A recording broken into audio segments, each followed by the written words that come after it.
അപ്പൊ ആ പിശാച്ച് യഹ്ദുർ അഹദക്കും, നിങ്ങൾ ഓരോരുത്തർക്കും ആ പിശാച്ച് ഹാലിറാകും, അവിടെ സന്നിഹിതമാകും, അവന്റെ കൂടെ ഉണ്ടാകും.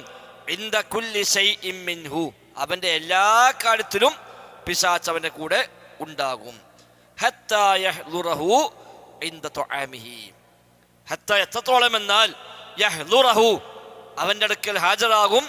ഇൻദ തുആമിഹി, ഭക്ഷണത്തിന്റെ സന്ദർഭത്തിലും പിശാച്ച് അവിടെ ഹാജരാകും. ഭക്ഷണം കഴിക്കുമ്പോൾ പിശാച്ച് കൂടെ ഉണ്ടാകും, വീട്ടിൽ പ്രവേശിക്കുമ്പോൾ പിശാച്ച് കൂടെ ഉണ്ടാകും, ഭാര്യയുമായി ബന്ധപ്പെടാൻ പോകുമ്പോൾ പിശാച്ച് കൂടെ ഉണ്ടാകും എന്നൊക്കെ പ്രത്യേകം ഹദീസിൽ പഠിപ്പിക്കപ്പെടുന്നുണ്ട്.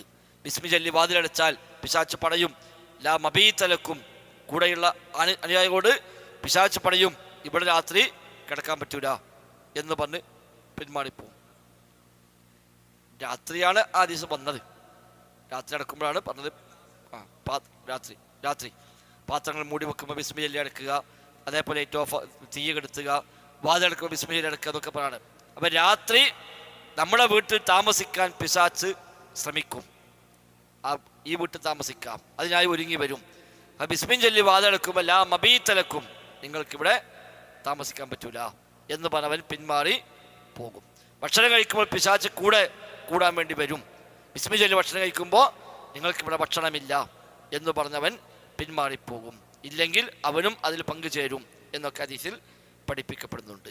ഭാര്യാഭർത്തൃ ബന്ധത്തിൽ പിശാച്ച് ഇടപെടാൻ ശ്രമിക്കും. അവിടെ അല്ലാഹുമ്മ ജന്നിബിന ശൈത്വാൻ വജന്നിബി ശൈത്വാൻ ഫീമാ റസഖ്തനാ, റബ്ബേ ശൈത്താനെ അകറ്റി നിർത്തണമേ, ഞങ്ങൾ നൽകുന്ന സന്താനങ്ങളിൽ നിന്നും നീ ശൈത്താനെ അകറ്റണമേ. ആ പ്രാർത്ഥന നിർവഹിക്കുമ്പോൾ പിശാച്ച് മാറി നിൽക്കുന്നു എന്നൊക്കെ ഹദീസിൽ കാണാൻ പറ്റും.